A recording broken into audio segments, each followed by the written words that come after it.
After being knocked out for 10,000 years, the guy finally woke up. When he finally came to, he figured out he was stuck with the elves, basically living as their portable charger. Were only able to have daughters. The only way they could keep their line going was by using a cultivator's life force. Every day, he got totally wiped out just to make sure his people didn't die off. He figured he was just gonna chill and meditate for what felt like a quick 10,000 years. He'd already made it through that huge war where immortals and demons went all out. That was the moment when the cultivation era finally wrapped up. Now succubi and elves ran the whole world. He was the only immortal lord left standing, the last one still around. As he checked out this weird new world, he kept a jade bracelet on his wrist, the same one that had stuck with him for thousands of years. The bracelet switched up and turned into a fox with white fur. Ching was the one who gave it a name. Later on, he ran into a group of mages who were out hunting monsters. They froze for a second, totally not expecting to see someone random in a spot full of monsters. It was like, bro, what are you even doing here? This place is packed with things that'll mess you up. Kept it cool and told them he picked up a quest from the village nearby. He was just there to take out some beasts. When they spotted how rough he looked, they couldn't help but laugh. To them he had nothing, no equipment, no magic, so he just seemed like a total joke. One of them took out a mana sensor and got ready to check things out. The screen showed nothing but a flat 0. They couldn't hold back their laughter. Even random peasants had 5 points, so he was way too weak to even be considered backup. Just fired back, not holding back at all. He didn't get why they were yelling at him. He figured even if he had no mana, he could still take everyone down. But honestly, he had no clue what mana even was. Who led the squad, moved up, and let everyone know she had a special power for taking down monsters. Mana strength goes from E all the way up to S rank. Might have been young, but she was already rocking that D rank mage status. The dude snapped, telling everyone to leave before they messed things up. Didn't even react. He just kept it moving and walked right into the forest like he had a plan. Looked locked in and picked up on that right away. She just waved off her teammates, letting him do his thing without anyone getting in his way. She was totally sure of herself, basically saying it was cool to let another civilian tag along. She gave off that vibe like handling these monsters solo was no big deal for her. A few minutes later, a bunch of goblins popped out of nowhere and surrounded them. Didn't waste a second. She dropped a tornado spell that wiped out the whole swarm in no time. Her 2 fanboys went wild, hyping up how strong she was. Out of nowhere, a dead beast showed up right in front of her. The guy saw that it just stayed still. He strutted up, acting all cocky just to mess with it. Right after that, he totally messed up and had to deal with the consequences. That's when it finally hit him. This thing was a tier 3 monster called the Goblin Chieftain. The sound was insanely loud, shaking everything around. The guy and his partner just dropped to the ground, totally freaked out. Didn't waste any time, she focused hard, hands glowing as water magic started building up. She was locked in, calling for power from the stars and the darkness around her. The Goblin King barely even tried. He just flicked his sword and knocked the attack away like it was nothing. She saw how strong this monster was and instantly realized she was way out of her league. She felt guilt hit her hard. Deep down, she knew her own pride had pulled that guy straight into this mess. She barely had time to process what was happening before the Goblin King already came at her with his sword. She shut her eyes and just waited, knowing there was nothing else she could do. Right then, jumped in and stopped the attack that would finished it. The Goblin King threw all his weight into it, but his huge sword just stayed put. Didn't budge at all, no matter how hard he tried. Just froze, she couldn't believe it. He blocked their attack with only 2 fingers, barely even trying.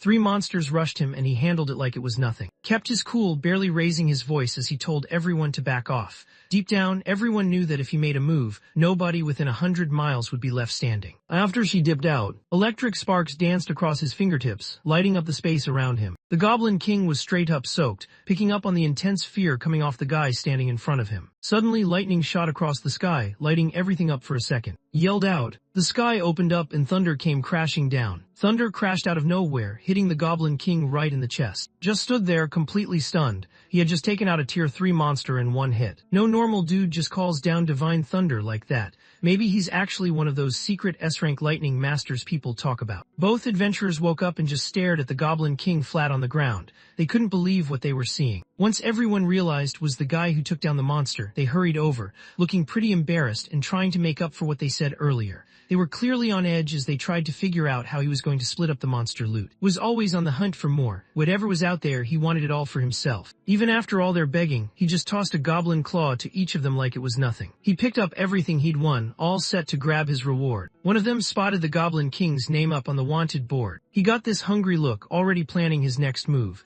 As soon as bounced, he was gonna cash in on the body himself. Wasn't the type to let stuff like that slide. As soon as he caught the word bounty, he was locked in. He got everything together, grabbed the whole body, and took it straight over to the Hunter Association. He just scored 1,300 spirit orbs as his total reward. They just stood there, unable to do anything, while he took it all for himself. Right before he could leave, reached out and grabbed his hand out of nowhere. Her cheeks turned red while she thanked him, then she wanted to know his name. Dropped his name, then just dipped out. Later on, he made his way to a bathhouse just to chill out. While he was there, he spotted a pendant that the Goblin King had dropped. Even after getting hit by some wild lightning, the pendant hadn't been messed up at all. When he got closer, he could sense some leftover energy from cultivation inside it. Not long after, he knocked out and drifted off to sleep. The pendant hanging on his chest started to light up with a soft glow. After 5,000 years, a fox spirit finally woke up, stepping out from the jade like it had been waiting for this moment forever. She stared at the guy in front of her, kind of caught off guard by how real and solid his vibe was. After being out cold for what felt like forever, he couldn't believe he'd run into something this valuable.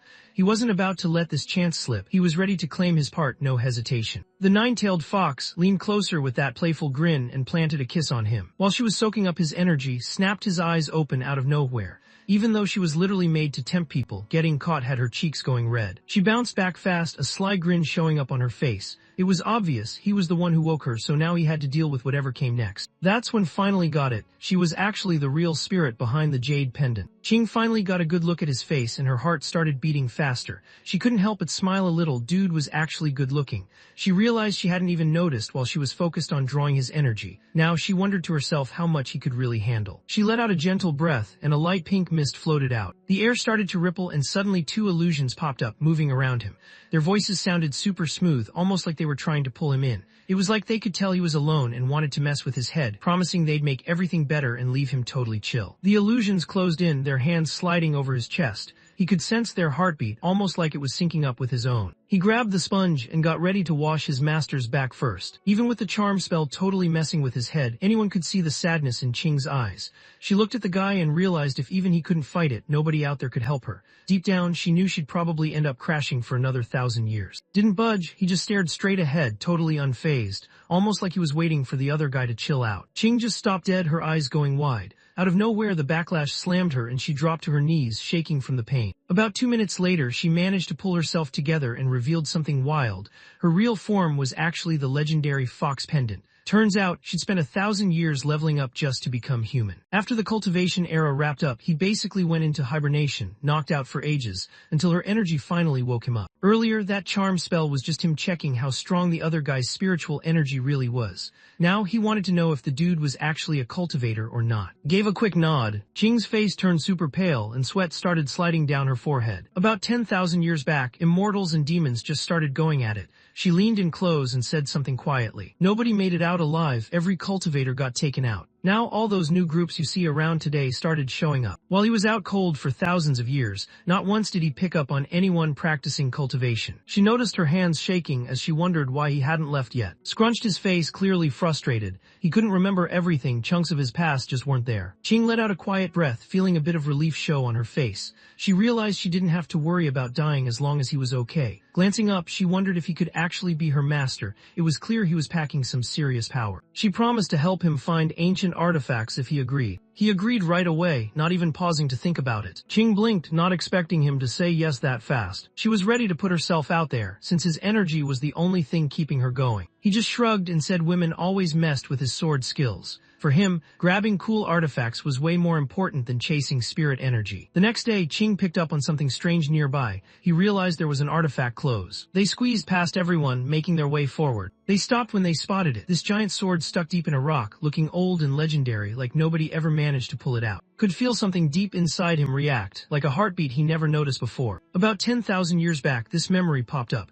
Forge Valley went all out, putting everything they had into making this insane divine blade. He made it clear he was the only one who could use it. Everyone called the blade the Wandering Dragon. When it finally landed in the hands of its real owner, the sword would wake up and turn into this azure dragon sword spirit. His sword was still around, even after everything went down in the war. He'd quietly held onto it, making sure it stayed safe the whole time. He moved up to grab it, but the guards jumped in and blocked him. Getting your hands on the holy sword isn't easy. First, you have to clear the trial of the brave. But not just anyone can show up, only people who get the nod from the 4 top families even get a shot. They grab him and start pulling, trying to get him out of there. Right then showed up. The guards just stopped in their tracks. She was the oldest kid from the Steve family, which was one of the top 4 big-name houses around. Her eyes relaxed and she looked over at Shan. She realized he wanted to pull the holy sword, so she decided she'd help him out by writing a recommendation letter. Wanted to know if wanted to get paid. When she told him she didn't, he told her right away to make one for Ching too. Just stopped in her tracks, starting to wonder if something was off between them. The view changed up. They showed up at the trial grounds and right away you could smell all the monsters around. Not long after, let everyone know what the challenge was. The goal was simple: take down 1 tier, drop 3 monsters, and grab the core. Everyone instantly tensed up. The thought of a tier 3 monster had everyone on edge. They all knew just how dangerous that thing could get. A guy walked out. It was Carl from the family. He started messing around, acting like those monsters were nothing, saying they were even weaker than dogs. From the family just shot a nasty look, basically letting everyone know that acting cocky could get someone killed. His words hit Carl hard, trashing his pride and making him seriously mad. When Carl walked by Shan, he glanced down at him, pretty much acting like the Steve family messed up by sending someone who couldn't handle the trial. He was sure he already had this in the bag. As soon as gave the signal, the trial kicked off for real. Spotted 3 different ways he could go, so he grabbed a stick and used it to pick which path to take. He went straight for the riskiest option. Ching felt her chest clench up. She looked over fast, trying to see if he picked up on anything. He figured she just didn't mind getting in his space and was totally chill about it. Something actually shifted right in front of him. Ching looked pretty scared, thinking right away that it had to be a girl ghost. He just brushed it off, figuring it was probably some random girl who got lost. He stretched out his hand to see what was going on. As soon as she spun around, he just swung his fist without even thinking. He couldn't believe it. Standing right there was an actual ghost. Kept thinking it over and his anger just kept building. He told Ching to take off the ghost's clothes. Ching just stood there stunned. He couldn't believe was actually this messed up. Even ghosts had to watch out around him. Before she even realized what was happening, he'd already swiped everything off the ghost. Ching's eyes went wide, watching him mentally figure out how much cash those silk clothes could bring in. Before long, they noticed another ghost hanging around, this one with purple hair. She glanced over her shoulder. As soon as she spotted his pale face, her heart just about stopped. She froze up, totally spooked. That night turned into pure chaos for every ghost lurking in the forest. He didn't leave a single one with their clothes on. Dude just went all in. After that, he made his way deeper into the secret realm, not even slowing down. After hanging out with Ching for a few days, she realized that being around him just made her chill out in a way she couldn't explain. Even with all those monsters around, she wasn't scared anymore. Right then, some seriously good-looking legs showed up right in front of them. A zombie maid stood there, mouth starting to open real slow. No way anyone thought those two would actually show up. He glanced over and noticed how skinny the guy was, thinking there's no way someone that small could actually satisfy his hunger. Just stayed chill and let him know that, while she couldn't say what was up with his stomach, his clothes were definitely in trouble. When he spoke, the zombie girl just stopped in her tracks, totally thrown off by his words. He just shrugged, thinking the guy wasn't just clueless but probably couldn't hear right either. Hearing that set the zombie girl off. A glowing red magic circle popped up right behind her. Bats with bright red wings started swarming out everywhere. Right when was ready to attack, some ghostly blue foxfire zipped right by his shoulder. Every spot the fire hit, the bats just turned to ash right away. Ching grinned to himself, kind of surprised that after being out for 1,000 years, his foxfire skills were still locked in. Hyped her up, even telling her she could use this ghost to get some practice in. Getting straight up ignored like that, the zombie girl's veins started popping. She was fuming. She was known as one of the toughest monsters out there, so nobody had ever disrespected her like this before. One moment she was on her own, then suddenly just popped up right in front of her. His hand slipped and ended up touching her chest by mistake. The warmth on her chest made her face light up bright red. She jumped back right away, making sure there was space between them. She yelled at him, calling him a total creep, saying he even goes after ghosts. Jean stayed cool, not stressing at all. His outfit definitely looked like it cost some serious cash. He figured it was better to just take them off now instead of letting them get wrecked. He muttered something to himself, then went all in and dropped his brutal dragon claw move. All the ghost girls caught in his massage combo suddenly freaked out, yelling for someone to save them. Not long after, he got his hands on a real maid outfit. A green monster core fell out of her body. He'd found the exact thing he needed to get through the trial. On the other side, managed to snag his core too. Out of nowhere, he caught a quiet sound coming from behind. That was Carl, the blonde dude from the family. His face looked serious. People said he got his core super fast, pretty lucky, but honestly this was where things stopped for him. Figured the guy was just making noise like a dog, so he didn't waste time. He pulled out his sword ready to go at him. Right then an arrow came out of nowhere and nailed right in the neck. He suddenly got super weak, and before he knew it, Carl took him out with his blade. Turns out Carl had teamed up with young Master John, and the whole accident was just a setup so they could snatch the monster core for themselves. He had no clue what was coming next. Carl just shut him down instantly. There was a noise off in the distance. Carl clocked it right away. The energy in the air was definitely Tier 4 monster vibes. Outside the secret realm, the Saint picked up on something weird going on. He started thinking about cutting the surprise trial short. He just happened to stumble right into that monster tier. At first, the gargoyle tried to play it cool, pretending to be a statue and waiting for the perfect moment to strike. After hearing him say he was gonna take out every monster in Ghost Valley, you just knew he was serious. The gargoyle just lost it. Some random guy with no psychic powers at all was acting tough right in front of him. He just brushed it off. He couldn't look away from the gem sitting on the gargoyle's forehead. He threw a punch and landed it right on the gargoyle. The punch landed hard, launching the gargoyle straight out. The gargoyle just froze up. He was trying to pick up on any psychic vibes from the guy but got nothing, and still, that punch landed way harder than he expected. The gargoyle figured out brute strength wasn't going to cut it, so he started pushing himself way past his limits. The gargoyle didn't fall for any of Kid's usual moves. It was like he could see right through them. Then he showed off his defense, basically unbreakable. He was so tough that if he tried to punch Kid with all his strength, his own hand would probably break before Kid took any damage. When he heard that, he just moved up and swung at the gargoyle, not even caring about whatever noise it was making. He straight up smashed that gargoyle, turning it back to normal like it was nothing. Out of nowhere, this weird demonic energy just rolled through the place. The gargoyle could tell right away that wasn't like everyone else, so it stopped holding back and went full power. It growled and let loose a wave of darkness, ready to take over everything. Picked up right away that something in his asthma wasn't normal, like there was poison in it or something. He didn't waste any time and fired up the golden pearl, throwing a shield around Ching so nothing could touch her. The poison didn't really bother him. He knew one good hit would finish things. The gargoyle kept messing around, acting like he was still the main character even though he was barely hanging on. Just brushed him off and started sketching out talismans right therein. The gargoyle honestly thought he was going insane. Ching's eyes suddenly went wide. She recognized that move right away. It was the Five Thunder Divine technique from the old sect. She froze for a second. This power could legit control lightning, wipe out anything evil, and even help lost souls find their way. It blew her mind that actually had it down. Kept mumbling to himself, and out of nowhere, a bright thunder orb started lighting up in his hand. When the gargoyle spotted the small orb, he just lost it and started laughing. To him, magic without any psychic power was a joke. He couldn't take it seriously, wondering what that tiny ball could even pull off. He looked ready to flex his own skills, totally confident his magic was on a whole other level. Above them, this huge black sphere just showed up out of nowhere. It drifted his way. Wasn't messing around with magic. What he had going on was straight up immortal arts. His thunder orbs blasted ahead, tearing right through the dark sphere like it was nothing. The hit landed right on the gargoyle's face. Destructive energy shot out fast, blasting everything around. Ching just stopped in his tracks, totally stunned by how intense the Five Thunder technique was. Outside the secret realm, the Saint spotted the wild energy storm and instantly thought the monster was behind it. She broke out in a cold sweat and wasted no time calling in an S-class psychic to handle it right away. Once the energy faded, Ghost Valley was just a flat wasteland.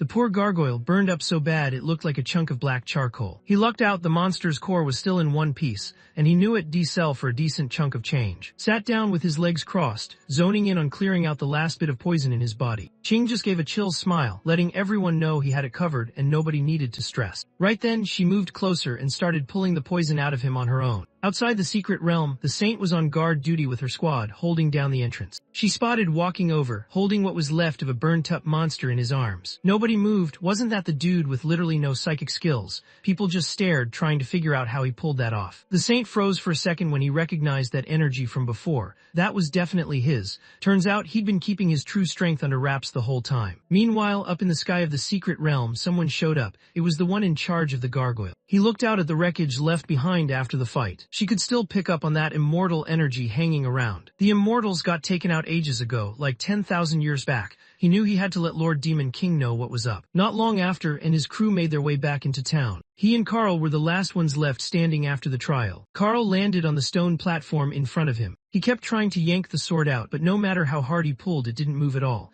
Minutes went by, and the thing just stayed locked in place. He ended up quitting. Turns out, the hero's sword is probably just a story people hype up online. People started heading out. They figured if Carl, who was known for being super strong, couldn't budge it, nobody else really stood a chance. As soon as walked up on stage, everything changed. Light exploded from the sword, way brighter than anyone expected. It was clear his master master was back. Old memories just started popping up in his head all at once. Turns out this was the same sword he used back in the day, slicing his way from Heaven's south gate all the way to the eastern islands of Palm. Back in the day, he was grinding hard, leveling up his skills while his sword basically showed off everywhere they went. Together, they made a name for themselves, and everyone in the cultivation world knew their stories. He just reached out and yanked it right out of the stone pillar, no second thoughts. Suddenly, everything lit up with a super bright flash. Out of the sword, a huge azure dragon exploded, its roar echoing like it owned the place. It's been a minute since he's seen Shun Shun. Seeing him again, Shun Shun couldn't help but get a little emotional, probably tearing up for real. The dragon just kept talking, not letting up for a second.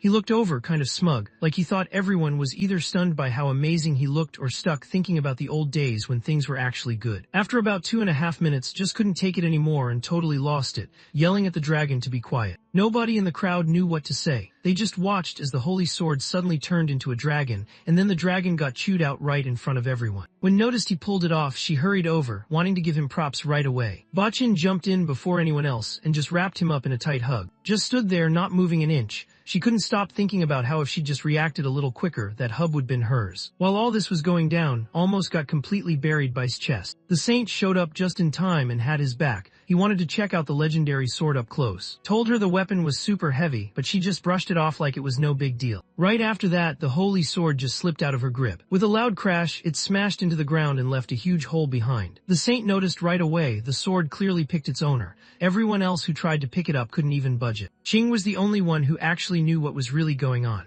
Wasn't just some random thing, it was an old, top-level artifact that only people with real cultivation skills could handle. Even though there were still a bunch of relic weapons around, Shan was the last guy who could actually handle them. Right then, Dad pulled up and told to come over for dinner at their place. He started imagining all the cash he could make from that meal, and you could see his eyes light up instantly. He grabbed hand, grinning like he was about to win something. Her dad was calling, so it was time to head home for dinner. Before long, they pulled up to the Grand Steve estate. Took one look at the sword's fancy design and was all in. He wanted to get paid right away for just drawing it. Steve didn't even flinch, just smiled and let him set the price. That caught off guard for sure. At the banquet, started talking about the magic cores they picked up earlier. She broke it down, saying people mostly use magic cores to boost their gear. Had a level 4 core on him, and honestly, that thing was worth so much you could straight up buy a whole house in this city with it. When he heard that, he just froze for a second. All he could think was, this is it, I'm about to cash in. He barely had a second to chill before that dragon just straight up gulped down the magic core. He wasn't complaining, actually, he was ready for round 2.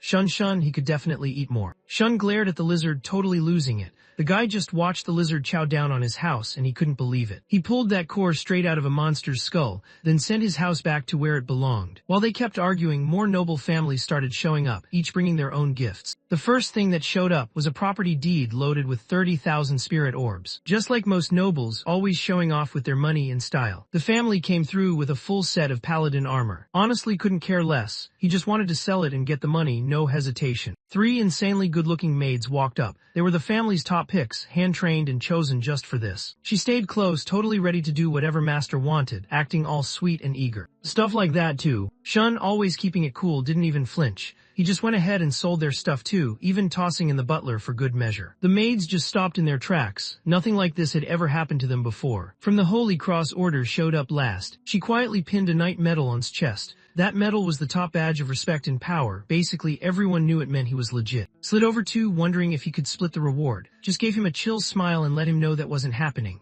This medal wasn't just for spending, it showed the order respected him now. With it, he could boss around anyone lower than ranked. He really didn't want to, but he couldn't see any other way out, so he just went with it. Once the ceremony wrapped up, walked over to, she had something on her mind. She actually wanted to touch him. She jumped in fast to clear things up. Her magic let her pick up on all sorts of powers, and right now, she was just trying to figure out what he could do. Honestly, a guy with no psychic skills at all just shouldn't be able to pull the holy sword. She put her hand on his chest, but nothing happened. She couldn't sense any psychic energy at all, no matter how hard she focused. He figured he should move in a bit, just to see things better. Her chest bumped right up against him, caught his breath quiet and quick. Out of nowhere, an insane rush of energy slammed into her, taking over her whole body and lighting up every nerve like she just got hit by a wave she couldn't stop. Her legs just quit on her and she dropped to the ground, totally wiped. Seriously, what was that energy supposed to be? Out of nowhere, everything outside went wild. A black dragon was tearing up the city, causing total mayhem. The monster was about to blast her with fire. Moved right in front of her, no pause at all. He was totally locked in, ready to handle whatever was coming. He let out a chill breath and just brushed the flames aside like it was no big deal. He shot her a smug look, basically reminding her not to forget the protection cache later. Just stood there totally lost, cheeks turning red. He realized he didn't have enough spirit orbs, so he started thinking maybe there was another way he could pay the hero back. She barely got the words out before the dragon just took off. Lifted his hand, his vibe serious. He told him to get on his knees, not messing around at all. With just one slap, the beast got knocked straight into the dirt. The moment he grabbed it, he could tell there was some wild energy buzzing through it. Broke the silence and let everyone know that this creature actually went head-to-head in the massive war between immortals and demons. Ages back, it ended up swallowing some ancient artifact, but that just messed it up for thousands of years. The artifact's power kept messing with its head non-stop. When it picked up on his energy, it showed up, hoping he'd help it finally catch a break. Just grinned, then launched the dragon up into the air with a solid kick. He pulled out his sword fast, not wasting a second. With one clean swing, he knocked the relic right out of the dragon, finally setting it free after all that time. Everyone knew about the Mirror of Eternity. It was this old artifact with some wild spatial powers. Inside, someone could stash their loot or even set up camp and level up. The black dragon snapped back to reality, finally free from all the pain it had been stuck in. It couldn't believe what it was seeing. Right in front of him was Shan, the sect master from Screw. The dragon remembered watching this guy go all out against the demon god, fighting to the last second. Then in this weird, almost mysterious way, it basically told him he was the guy, but not 100% the same guy. His face tightened up. Riddles just weren't his thing. Why couldn't people just say what they meant?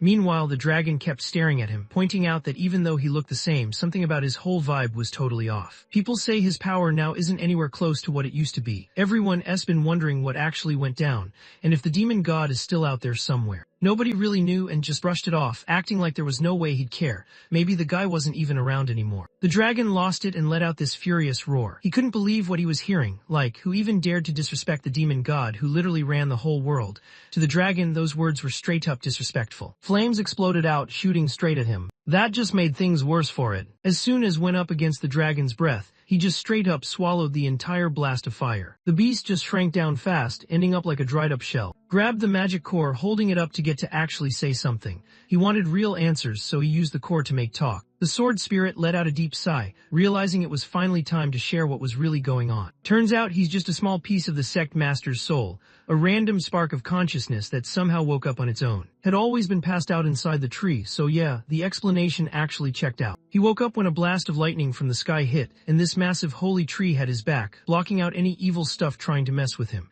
Because of that, he got his mind straight again. Finally let everyone know where that soul fragment actually came from. About 10,000 years back, the demon world dropped someone no one could touch. The demon god showed up, and nothing was the same after that. The high priest had called it, said he'd get taken out by a cultivator, but the demon god wasn't having any of that. He straight up refused to accept his fate and his whole army, launching an all-out attack on the immortal realm. Was the last one still standing when everyone else was down for the count. He was the of sect, holding it down till the very end. During the last fight, he basically trapped the demon god inside himself, and both of them ended up going out together. Had trained in the secret art before, so his soul was split into 9 pieces and spread all over the world. Now that he carried the title of sect master, it felt like fate was pushing him to bring the cultivation world back to its prime. To make that happen, he needed to track down every single soul fragment he'd lost. He just shook his head and didn't even bother pretending to care. That kind of responsibility, he was out, let someone else deal with it, not his issue. He could tell logic wasn't getting through to him at all. They decided to switch things up. The sect master had stashed a ton of rare artifacts before he disappeared. If they could track down these memory shards, those treasures would basically be up for grabs. Each shard was like hitting the jackpot. Money's eyes started shining right away. He was all in, no need to talk it out. He wanted those soul fragments first, but the cash was definitely on his mind too. Over in the demon realm, a witch let the demon god know that a cultivator just showed up in the mortal world. The demon god's red eyes got sharp, zeroing in like he was about to do something wild. Calls the shots. Back in the city, couldn't help but notice how kept grabbing her attention. Even though she wanted to act on what she felt, she pushed it all down because she was a nun from the Holy Cross Order. Felt that sting in her chest just thinking about it. He was heading out tomorrow, and it honestly sucked how much that got to her. She wondered if tonight was the right time to tell him how she felt. Outside the room, Ching could tell she was holding back. The fox spirit, even though he felt a bit jealous, still decided to step in and help out. He quietly dropped a charm spell, keeping it so no one would really notice. The room started to fill up with this light pink mist, floating in the air like someone just dropped a filter on everything. Sighs relaxed and she just zoned out for a second, looking like she was daydreaming. She walked up too, her voice shaking because she was really worked up. He didn't want this moment to just fade away. Before the other person left, he hoped they'd drop something that would stick with him, him, a memory he wouldn't forget anytime soon. He instantly knew who set this up, that fox again. Seeing his red face and shaking lips, he couldn't bring himself to say no. Turning her down just seemed way too harsh in that moment. The next morning, headed out, but right there in his path was Carl, the dude with that troublemaker vibe just standing in his way. Carl wasn't rolling solo this time. His mom, Jenny, tagged along. She's not just any mom, she's an S-rank psychic and seriously wanted that holy sword for herself. He showed up with the dads of the two guys he'd killed. People started pointing fingers at, saying he was the one behind it. Thing is, both of them were S-rank, so this was no small beef. Just started laughing. S-rank or not, he was all about his cash, and nothing was going to get between him and his money. Anyone trying to mess with his bag wasn't going to last long. Energy burst out all around him, wild and loud, just like a thunderstorm lighting up the whole place. Smirked and called out a thunderbird like it was nothing. Went all in with his thunder dragon pierce, ripping the creature straight up. Alan had his timing down, getting his shield up right when he needed it. He used up almost everything he had just to push back the blast, barely managing to hold on. Both of them just stood there, eyes wide open. That was the moment they really got how far apart they were. Jenny wasn't having it. She just rolled her eyes and snapped at him, basically calling him useless. The whip snapped out fast. Rain hammered down, each drop coming in hard like it was out to tear him apart. Carl couldn't hide his massive grin, messing with his mom. Yeah, that was a mistake. When everything settled down, was still standing there, not even scratched, his shield catching the light like nothing even happened. He noticed the whips and just grinned to himself, thinking they were kind of funny. But his eyes went straight to the outfit. Yeah, that thing looked expensive. He figured he'd rather just grab the outfit for himself. Jenny's face turned bright red for a second, then all the color drained out. She spun around and just booked it, sprinting as fast as she could. Carl just stood there, totally stuck as panic started to kick in. Nobody from the 3S ranks even comes close to him. Was done waiting, he was over it, ready to show off his new undressing sword move to Blondie. Two quick flashes cut through the air. Out of nowhere, Carl caught a cold breeze right as all his clothes just fell to pieces. His face went bright red as he lost it, eyes locked on the other guy. Getting called out like that hit his pride hard, and you could tell he was ready to throw hands. Just brushed him off and looked straight at Carl's mom, sending a clear warning with his eyes. Don't even think about moving. Jenny froze, totally got the wrong idea and snapped, reminding him her son was grown up now and that nothing was ever gonna happen between them. As she got heated, magic circles popped up around her hands. All around, a bunch of glowing shots shot through the air, lighting everything up. Let out a sigh, he just wanted the outfit. Honestly, it looked pricey and really cool. Now people were acting like he was some kind of creep. He gave this sly grin like he was totally locked in on his plan. Deciding to just go for it, he rushed forward and cut right through her belts without hesitating. He moved fast, snatching the whip from her side before she even knew what was happening. In seconds, he had her tied up tight, no chance for her to break free. Jenny just stopped in her tracks, shaking a little as her mind started racing. She couldn't help thinking, man, why'd she have to end up looking this good? Carl yelled out, calling the beast out and telling it to let his mom go. Both of the last S-ranks finally stepped up, showing off everything they had. The knight let out a heavy breath, and his armor made these tired, creaky noises. He brought his huge sword down hard, yelling as he did it. Stopped the attack without breaking a sweat. The power was there, honestly it could probably break a mountain.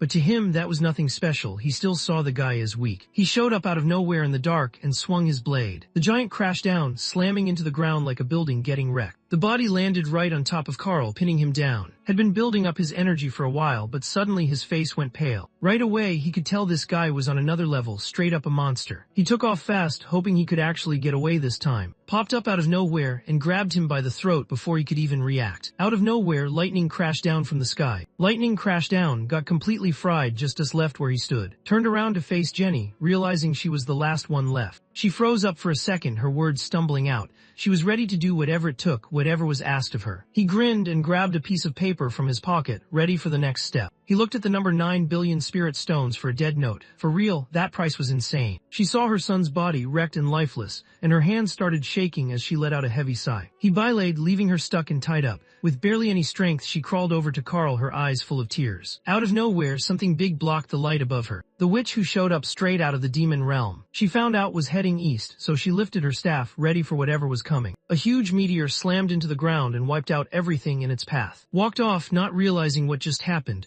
already thinking about how he'd grab his payment later. Ching let out a sigh. It finally made sense why he was all about chasing cash. The air in this world was messed up, full of demonic vibes, so normal energy was basically useless. Only spirit stones still had that pure power. For him, stacking up spirit stones wasn't just about getting rich, it was how he stayed alive. He noticed it was getting late and they'd been out walking for hours. He could tell she was probably tired, so he suggested they crash together for the night. He noticed her face turning red and quickly tried to clear things up. He wanted her to chill out and know he just needed her skills to find the artifacts. He definitely didn't want her getting tired or anything. They decided to crash inside the Thousand Autumn Mirror for the night since it was roomy and chill. But as soon as they got in, his brain just started spinning with all these weird thoughts. She stepped outside, hoping some fresh air would help her chill out. As soon as she stepped out, people jumped her. As soon as she picked up on the energy around Qing, the witch locked in and instantly figured out Qing was the cultivator from Ghost Valley. The witch didn't wait around, she just went for it and started her attack right away. Qing went all in during the fight, but it didn't take long for her to see she was outclassed. No matter what she tried, she just couldn't keep up. She got stuck with nowhere to run and started begging them to let her go. After hearing what the witch said, she finally got what was really going on. The demon god wasn't at full strength anymore. He was basically just a shell of his old self, and he needed to get his lost artifacts back if he wanted to be powerful again. This meant they had to track down the fragments before the demon lord got to them, so he could get his powers back first. Once Qing realized her plan actually worked, she went all in and used up every bit of strength she had left. Out of nowhere, heavy smoke started taking over the whole place. The witch breathed it in and her eyes went all blurry like she just spaced out. She started daydreaming about the demon god, imagining him telling her to be his girl, and saying they should kick off their whole ritual thing right away. She was caught off guard and started fumbling, asking the demon god for a second so she could get herself together. Qing noticed his chance and didn't hesitate. He powered up his foxfire, ready to finish things right then and there. Right as she was about to attack, the witch got her first. The witch used raw pain to snap her out of the illusion spell, not holding back at all. The witch realized her illusion was so good it basically had her hooked. It felt so real she didn't even want to snap out of it. But deep down she hadn't counted on just how loyal she was to the demon god. She knew the demon god was supposed to run the show across all three realms. For her, he was someone way out of her league, someone she could only look up to from a distance. She wasn't letting anyone mess with him. Out of nowhere she yelled and these stone pillars just blasted straight at Qing. Qing felt her stomach drop. No way she was giving in now. After being out for so long, there was just no shot she'd let it end here. She freaked out and started yelling for Tyne, hoping he'd jump in and help her out. Showed up right when it mattered. He moved fast, breaking all the stone pillars until nothing was left but dust. Then he let her know she shouldn't go off on her own and should just hit him up next time if she wants someone to walk with. Qing couldn't hold back anymore. Her tears just started rolling down. After that, her heart finally chilled out and stopped racing. The witch stopped in her tracks as soon as she saw his face. Seriously looked just like the demon god. No cap, the resemblance was wild. The witch saw him and instantly knew he was the cultivator Jenny talked about. Without wasting a second, she just lost it and decided everyone there had to go. Chunks of rock came flying at him from everywhere. He stared down, knowing the sand would tear right through him, every bit of it cutting deep until there was nothing left. He's not giving anyone a chance to react. Things are about to get wild, and if you're in the way, you're done before you even realize what's happening. Right then, a bright shield popped up around. The witch just froze. She'd thrown out her biggest move, but a basic shield stopped it like it was nothing. As soon as she brought up Jenny, instantly wanted to know if she got home all right. He was clearly worried about her. The witch just stood there completely stuck, like her whole world just glitched out. Started to get annoyed. He raised his voice, making it clear he wanted an answer and wasn't about to wait around. His punch blasted right through her, not even slowing down. That's when it hit her. Cultivators are actually on another level. One hit and she was totally out of the game. He stared him down, voice straight up icy. He wanted answers about what happened to Jenny, and this was the last shot. He found out she was gone. He suddenly got fired up inside. The witch started shaking. His energy went off the charts, like he was channeling some demon god or something, totally overwhelming and impossible to ignore. She got herself together fast, lifting her finger to the sky and sending all her power straight up. Right after that, tons of meteors started dropping from the sky, each one coming in heavy like they could flatten anything in their way. Nothing touched Shan, he just stood there totally unfazed. The spirit dragon pulled its jaws wide open. He just kept taking in every single meteor crater, like he couldn't stop himself. The witch dropped to her knees, totally wiped out. Going up against a cultivator was on a whole other level. She never stood a chance. She started to realize why the high priest's prophecy said the demon god was doomed. For a second she wondered if he was really the one who'd take him down. Pulled out the debt note and kept his cool. Since Jenny was gone, the IOU didn't matter anymore. Now he wanted 9 billion spirit stones as payment. The witch started shaking her head fast, trying to say she was totally broke. Shun let out a deep breath and grabbed her gear back using a spiritual artifact, staying calm and focused the whole time. She was totally embarrassed and started yelling, saying she'd lost, and if he was gonna finish her off, just do it already. But she couldn't get why he had to mess with her clothes. She thought it was just straight up shameless. She thought he could win her over just by taking her body, but her loyalty was set. Her heart was only for the demon god. Tears started streaming down her face as reality hit her hard. Didn't even look at her. For him, anyone messing with Qing was done for. A ball of lightning showed up next to the witch. Lightning tore through the sky and just like that she vanished, nothing left but ash. Turned around because of Qing. He noticed her body was marked up with cuts and bruises. He figured he should get her some help, maybe find a place to treat her injuries. Before he could move, though, Ching quietly let him know that if he used his own spiritual energy, she'd be alright. She knew chilling in a hot spring would get it into her system way quicker. A few minutes later, they pulled up to this hidden spring, way out of sight. Ching told him to lose the clothes so the energy could run smoother. Started channeling his energy, and suddenly his presence just exploded, like a wild storm breaking loose. Ching moved in close, leaning her body right up against him. After about 2.5 minutes soaking in that spiritual boost, her injuries just disappeared like nothing ever happened.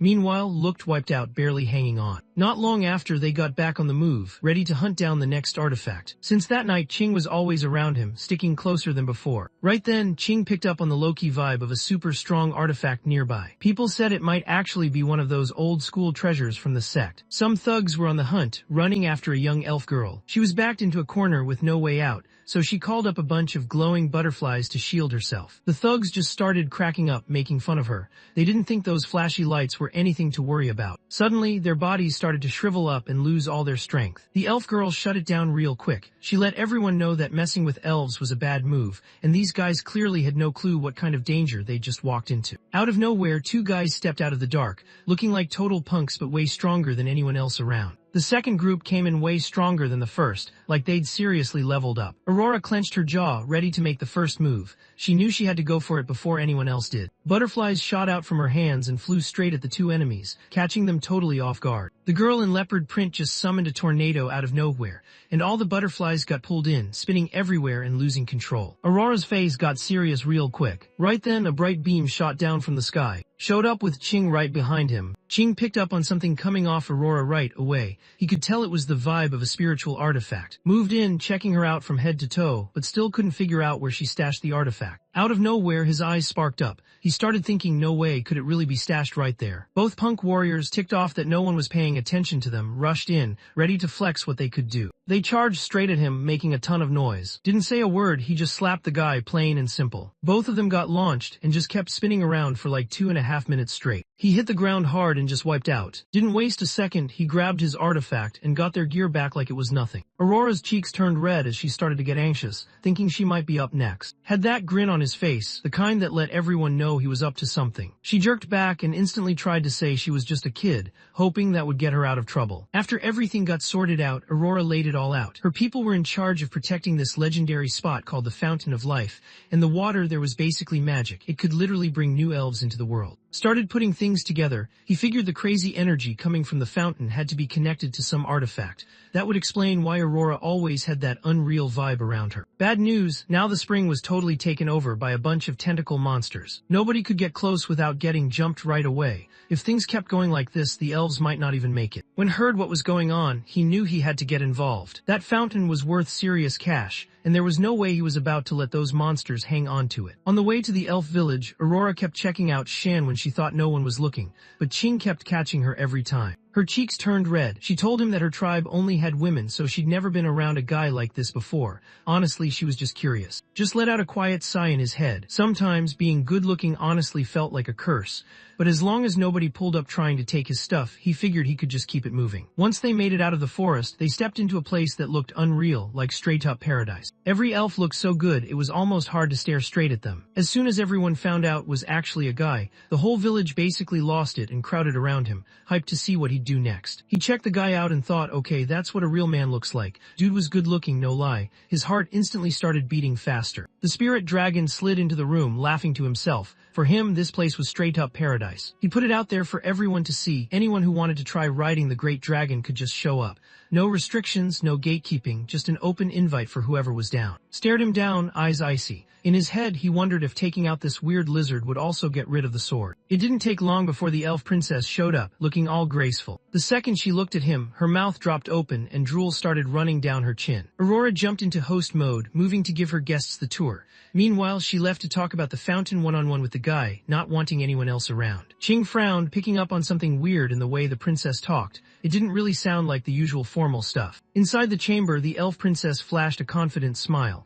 It was just the two of them now, and she was ready to show off what made her stand out. Her pulse was going nuts. She couldn't explain it, but there was just something about him that seemed off, like his energy wasn't all there. Kept his face blank, not showing anything. She figured he was just being shy, so she started taking his clothes off for him. The elf princess caught a glimpse of his 8-pack, and honestly she was drawn in. She just had to get closer and kissed him. Right when it looked like their lips were about to touch, he pulled back and stopped her, grabbed her shoulders and threw her onto the bed like it was nothing. He kept his cool, staying totally locked in. In his mind, he was all about doing the right thing. He believed getting involved with girls would just mess with his focus. Her face got even redder instead of mad. Honestly, what just happened felt awesome, and she kind of wanted him to do it again. Shun just stopped in his tracks. He never heard anyone ask for something that wild before. The elf princess finally opened up about what was weighing on her. Turns out she was stuck guarding the fountain of life forever, no way out. She was stuck in that forest, always wanting to see what was out there, wishing she could check out the bright, wild world beyond the trees, but knowing she couldn't ever actually leave. When heard that, he paused for a second and honestly felt kinda bad. He brushed off any pity and figured she probably needed to learn something. He shook his head, not budging at all, sticking to what he believes. He wasn't about to back down just like that. The second she took out this gold jade that looked crazy valuable, his confidence just crumbled.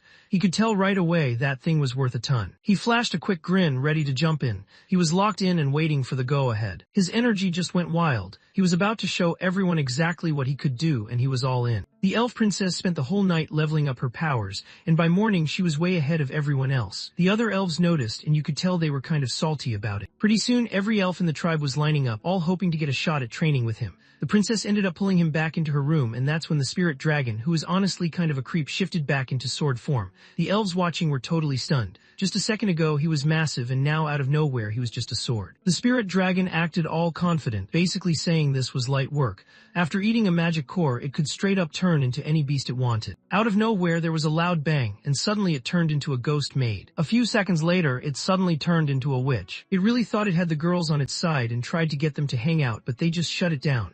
All their attention was on, he was the one everyone was watching. Ching saw what was happening and honestly couldn't believe it, but found it kind of funny too. Still, she knew she had to stay focused and couldn't let herself get sidetracked. 2.5 minutes were already gone, hadn't shown up yet. Ching heard some sounds from inside and started getting worried about what might be happening to him. She started thinking maybe the princess was just messing with to see what he'd do, kind of putting him through his paces. The scene jumps over to the Wild Bass. The Sham 8 crew started hyping up their story, making it sound way crazier than it really was. The leader pinned everything that went wrong on their own squad, saying they just weren't strong enough. When she saw her chance, the girl in the leopard print spoke up, clearly annoyed. She couldn't believe how messed up that guy was. He took them out, embarrassed them in front of everyone, and even pulled off her favorite leopard outfit.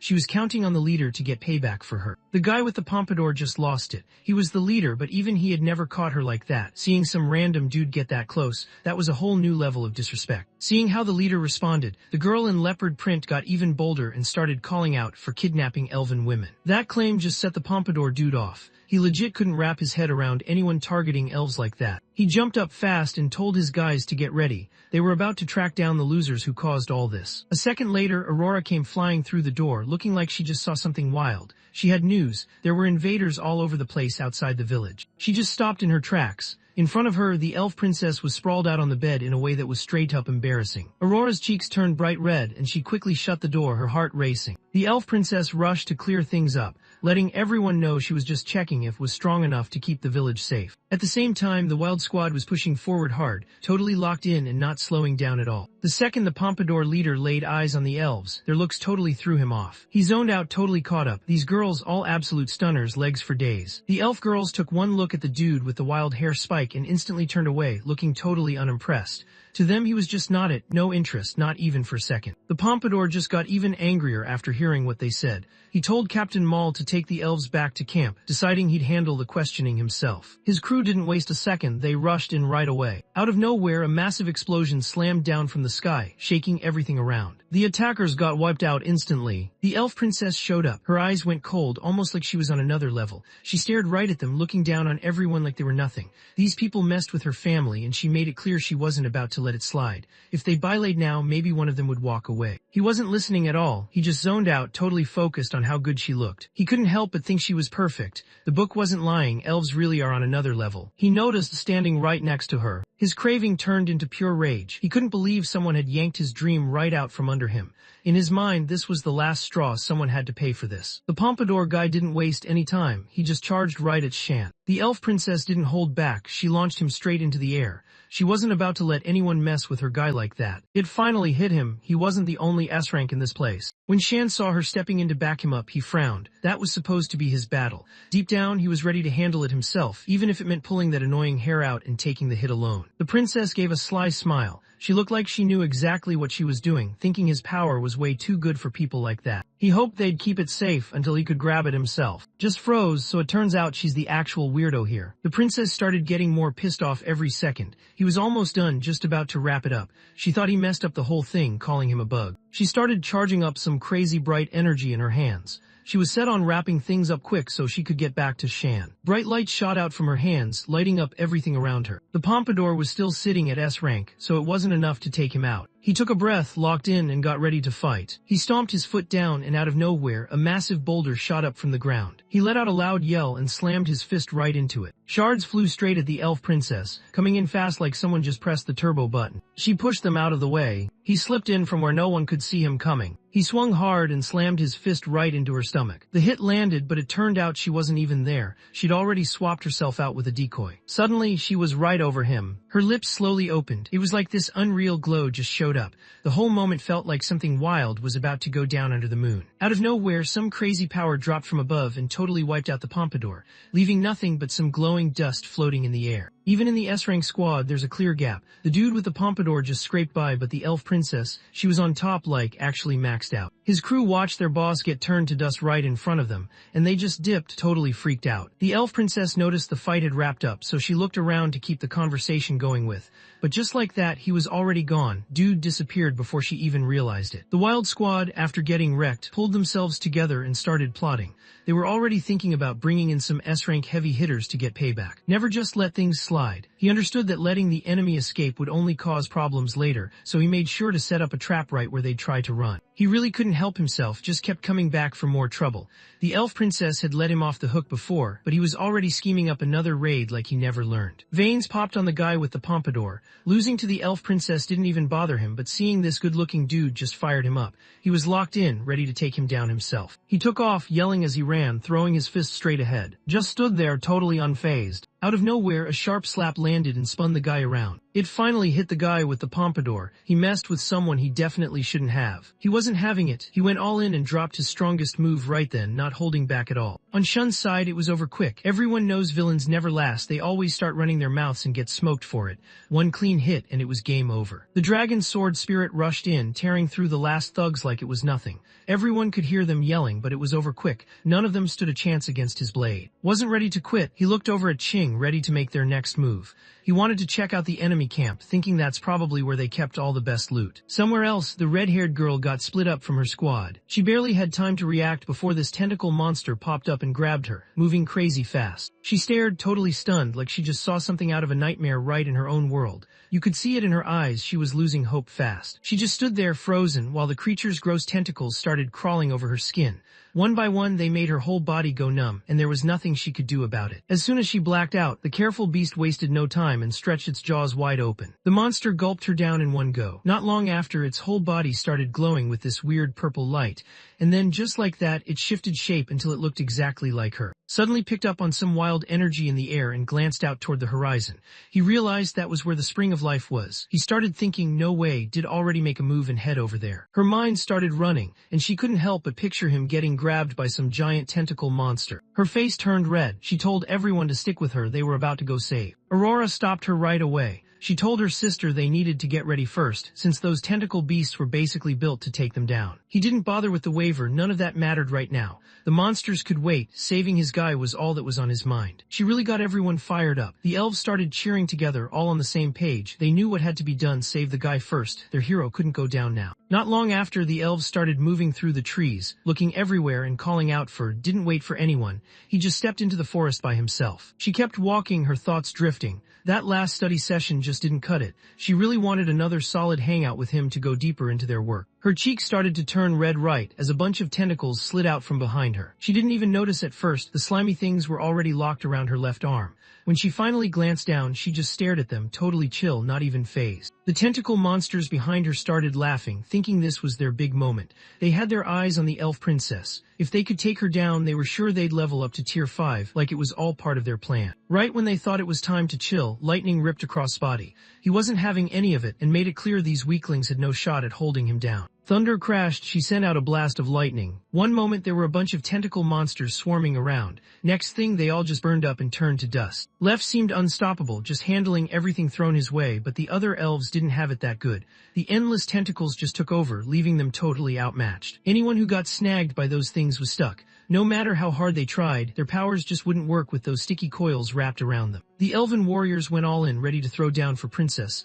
but their enemies were way too strong. In the end, each elf got tied up no matter how hard they tried. The monsters just started laughing, not holding back at all. No matter how much he tried to fight, they made it clear they own this place now. It wouldn't be long before his village got taken over, and every elf there would end up joining the tentacle clan just like the rest. Over on the other side, the tentacle monsters were practically drooling, already imagining how good those elves were gonna taste. The elf princess stepped down hard, snapping one under her heel. Everyone else just froze, completely silent. Blinding energy surrounded him as he stared down hard. He couldn't believe they were still bold enough to attack the village after everything. He hadn't even gotten payback for what happened at the Spring of Life yet. Two of the creatures froze up. That one getting stepped on was just talking trash, nothing serious. Really wasn't trying to hear any excuses right now. Lightning ripped through the sky. Lightning just wiped out every single tentacle beast instantly. Aurora stood there shaking, feeling bad about everything. She knew she messed up and basically admitted it was her fault for slowing things down. While her sister was stressing over, Aurora realized they'd only made things harder for her. Left just grinned like she was saying, these are her people, and looking out for them is just what she does as the princess. Even though she tried to shake it off, she kept thinking about, for some reason, he just seemed way more important than anyone else, almost like everything was meant to play out this way. Out of nowhere, this giant tentacle monster popped up from the ground, its red tendrils looking wild. Turns out the elf princess was the one taking out its kids. The beast looked at her with a nasty grin like it was ready to throw down. His face pretty much gave everything away. He looked like he was starving for it. Anyone could tell dude was down bad. Squinted when she spotted bits of the red-haired woman the thing had eaten. So that's what made that crazy energy go off earlier. She'd straight up thought it was Shan for a second. Honestly, that was just a waste of her time and energy. She hovered over the chaos, giving everyone a serious look that said she wasn't messing around. It was clear nobody should disrespect their queen. If someone pushed his buttons, he was ready to turn them into takoyaki without even blinking. Right under her, the spell lit up and blasted out a huge surge of energy, launching it straight at the monster. She couldn't believe it. Right out of the gate, she just dropped her ultimate move. The creature tucked itself in tight, wrapping its whole body up like it was building armor around itself. The blast almost took it out, but it somehow held together. The round lump started shaking, pieces of its flesh dropping off. He could feel how strong that move was. Without their ability to heal, he knew he'd be done for. The creature let out a sharp hiss. Fury could feel himself getting even more fired up after hearing that. She looked at him like he was clueless, not even trying to hide her attitude. For her, talking about love or feelings with a slime just didn't make sense. The monster let out this deep, creepy laugh. He didn't care about love at all. He thought that was for weaklings. All he cared about was the tentacle clan and figuring out where people's weak spots were. Out of nowhere, the tentacle lord blasted out an acid jet. Green goo shot out of its mouth, covering and making her all sticky and shiny. She wasn't impressed at all. Was that really supposed to be the big attack? Just some random slime. The creature let out a nasty hiss, basically saying anyone trash-talking his moves was asking for trouble. He pointed out this wasn't just any regular slime. It was something he made himself, built just to mess up whoever got in its way. This stuff just eats through clothes. Just like everyone guessed, black stockings started ripping. The attack was straight up nasty. Just laughed to himself instead of freaking out. Too bad Shun wasn't around to watch this go down. When the monster noticed her cheeks turning red, it looked pretty confident, thinking it had the upper hand. It figured her clothes wouldn't last much longer and threw a smug look her way. She figured elves didn't stand a chance, especially since nobody can really throw hands when they're not wearing anything. Out of nowhere, it spat out another wave of green acid. Slime stuck to the elves, eating through their armor and making it sizzle away. They were shaking, totally stuck, and couldn't move at all. He saw the other guy struggling, not even able to keep up, so he decided to just finish things right there. Today, the elf tribe just fades into legend. The thing's body tore open, and suddenly a ton of twisting tentacles started shooting out, all heading straight for them. The elves totally freaked out. They just couldn't do anything to protect themselves. From above, dropped down with serious energy, almost like she owned the whole place. Light shot out from her, slicing through every tentacle in her way, and it was clear nothing could stop her right then. Aurora couldn't believe what she was seeing. Right in front of her was her own sister, and not just anyone but the elf princess. The tentacle lord just stopped cold. This wasn't supposed to happen. His info said elves were supposed to be shy and innocent, so he figured she'd totally break down from the embarrassment. She used to be totally different. Something must changed her. Gave a quick smirk. He could tell the other guy didn't see it coming. Those cheap moves that used to work just weren't cutting it anymore. After spending time studying with, he felt like he'd leveled up for real. Stuff like being covered in slime or having his clothes get wrecked just didn't hit as hard as getting smacked around by. That guy's hits were on a whole different level. He could feel that raw, intense energy like real power. That's when he realized what real embarrassment and excitement were all about. The tentacle lord's face turned bright red. He stared at the so-called pure elf, clearly not buying it. Everyone around him looked at him like he'd just let everybody down big time. The monster let out a loud roar and smashed the ground. Out of nowhere, these huge tentacles shot up from below. It looked like it was ready to give him exactly what he asked for. Out of nowhere, every tentacle snapped toward, coming at him like a wild storm. To her, this was nothing serious. Every weak hit just fell apart against her. Limbs got sliced off and dropped down all around like it was no big deal. She watched those weak hits, not even close to what Tyne and strength could do.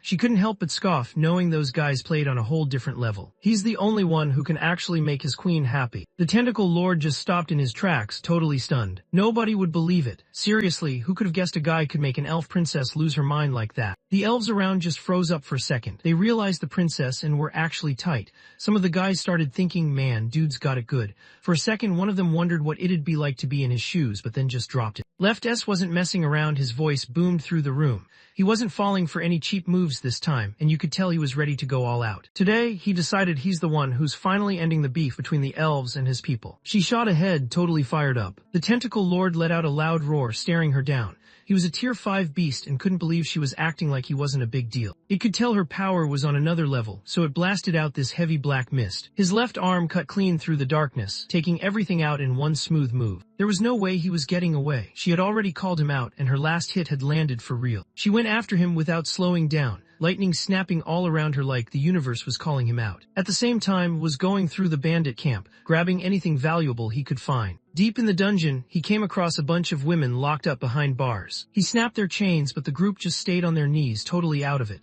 They acted like he was in charge now, doing whatever he wanted if it meant avoiding trouble. They didn't want to mess things up and get hurt again. The little fox next to him just froze, eyes wide. Whatever these people went through must have been next level to end up like that. His face tightened. Those things could easily go for some serious cash, but he let out a deep breath, then told him he was good to go and could head home. The slaves just stood there, not moving, totally caught off guard. They couldn't believe what they were hearing. Someone was actually letting them walk free. Kept it chill. He was all about making cash, but he wasn't messing with shady deals. He basically told everyone to get on with their own lives. Tears ran down their cheeks as they looked at him. Deep down, they knew they'd always remember what he did for them. From now on, he was like a second dad, someone they'd never forget. Cleared out all the coins from the bandit camp, but you could tell he wasn't hyped about it. The little fox cocked her head, looking like she was trying to figure out if he was missing something big. He grinned, looking pretty fired up. He knew he'd just scored the best thing there was. He looked around at the huge base and thought it would be dumb to just leave it behind. Swung his blade once and the whole camp just split apart. He popped open the eternal mirror, and just like that, the whole base got sucked in by this crazy burst of light. While all this was happening, was locked in on chasing the tentacle lord,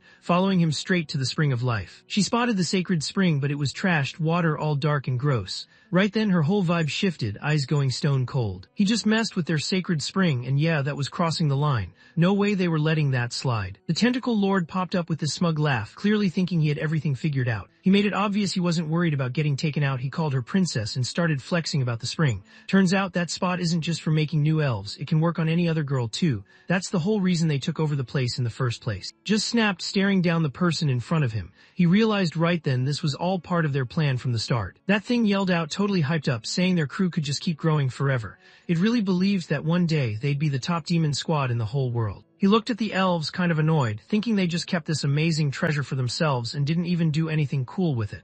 To him, it was just sitting there, totally wasted. Everything went quiet. Left's heart was pounding. The spring of life wasn't some random tool people could just use.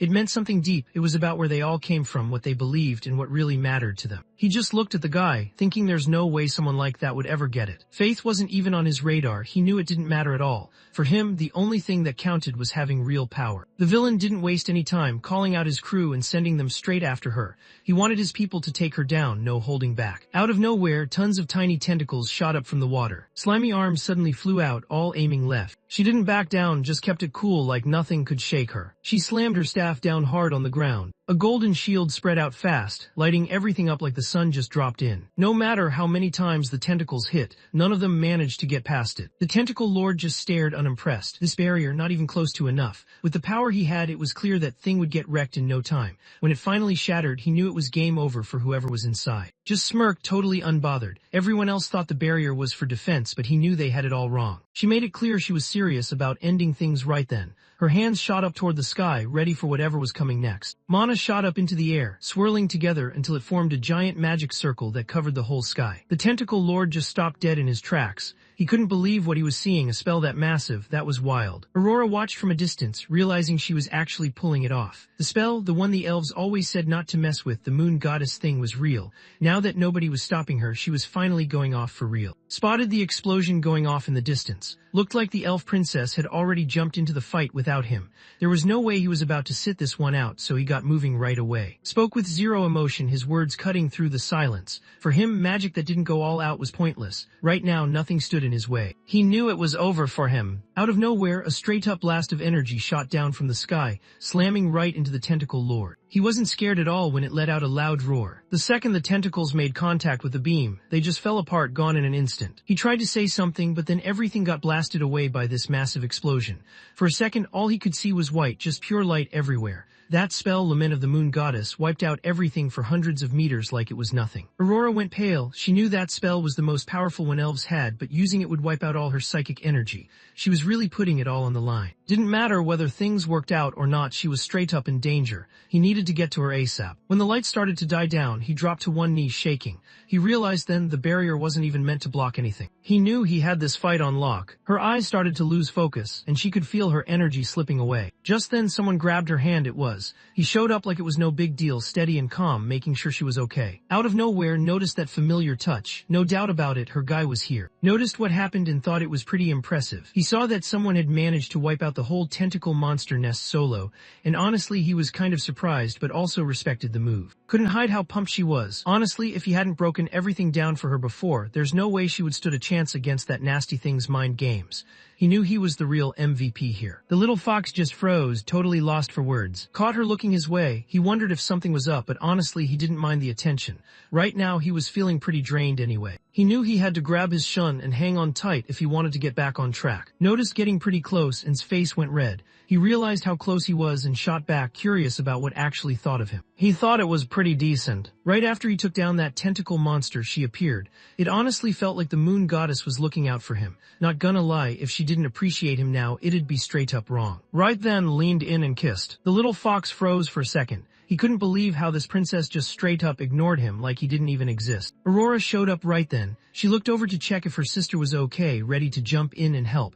She scanned the area, trying to spot the monster, kind of surprised that it looked like the fight might already be over. She showed up a little after everyone else, almost like she was caught up in her feelings or something. Right as things were heating up between the two, the fountain of life out of nowhere started shaking. The giant tentacle monster showed up, making a ton of noise. The elves thought they had it in the bag, already hyped up and celebrating, but they were way too early. This wasn't just any beast, it was the tier 6 mimic tentacle mother, straight up terrifying. Even after getting smacked by the elf queen's strongest move, the thing just powered up and leveled up even more. Now it was anyone's guess if and his squad could actually take it down. The tentacle mother looked smug, clearly thinking she'd already won.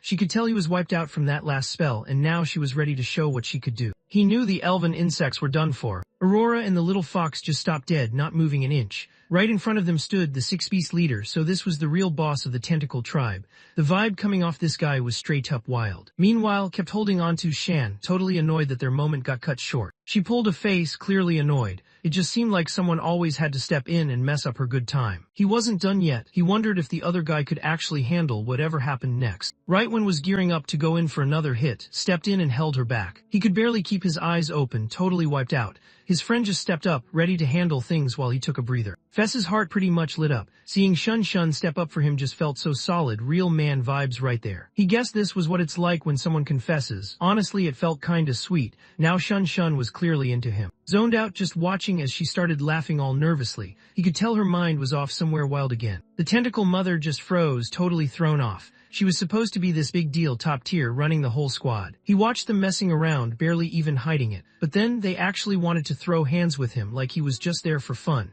It was obvious they weren't even treating him like a real challenge. 3 huge tentacles suddenly launched straight at. He just stood his ground, not even budging, and his energy was all over the place. Tentacles stopped cold like they glitched out for a second. Cracks started showing up all over their surface. 1 second later they broke apart, pieces flying everywhere across the floor. Looked at him, not really caring, basically daring the other guy to do something about it. The tentacle monster let out a wild scream, clearly hurting. His fingers were caught in the mess. Aurora just froze. She totally missed whatever he pulled off, and honestly it made no sense to her at all. Size lit up just like UD Hope from the guy he picked. Honestly, the dude was on another level. Kept it cool and steady. He knew the Fountain of Life had something he was after, and this guy was his ticket in. He was just gone. The glow behind him lit up for a second, then faded out. In just a few seconds, a ton of swords shot out, flying straight at the monster. The tentacle monster swung its arms around and let out a loud roar, acting like nothing could touch him and magic wasn't even a problem. Right when the swords hit, every single tentacle got chopped off instantly. The beast was torn up, full of holes, and just let out this wild, confused scream.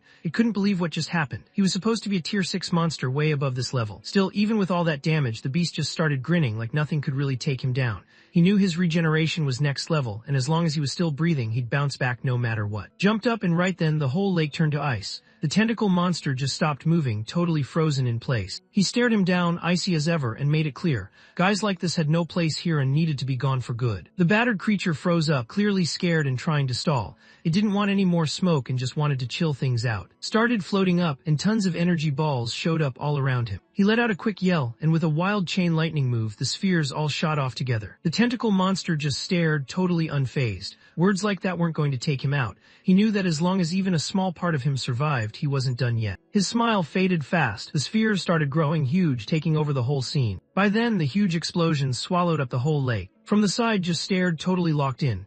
That thing was massive, and he couldn't help but be impressed. He was honestly into it. Aurora just stood there frozen. She couldn't believe what she was seeing. One move and there was a tier 6 beasts didn't even stand a chance. It was a reminder that there's always someone out there who's on another level. Strength was just unreal. The tentacle mother let out one last scream before her whole body just crumbled into ashes. The Fountain of Life, which had looked totally messed up before, started glowing again, like it was back to normal and full of energy. On the other hand, was thinking about something totally different. He started wondering how wild it would be if Shun Shun used that kind of power on him instead. Just the idea of it had him kind of hyped. Came down and landed right on top of the lake, steady and calm like he'd done it 100 times. He quietly called out, letting whoever was hiding know it was time to show themselves and face the person in charge. Ripples moved out across the water, breaking up the surface. Out of nowhere, a bright red ball blasted up from below. After 5,000 years, its voice came out shaky, like it could barely believe what was happening.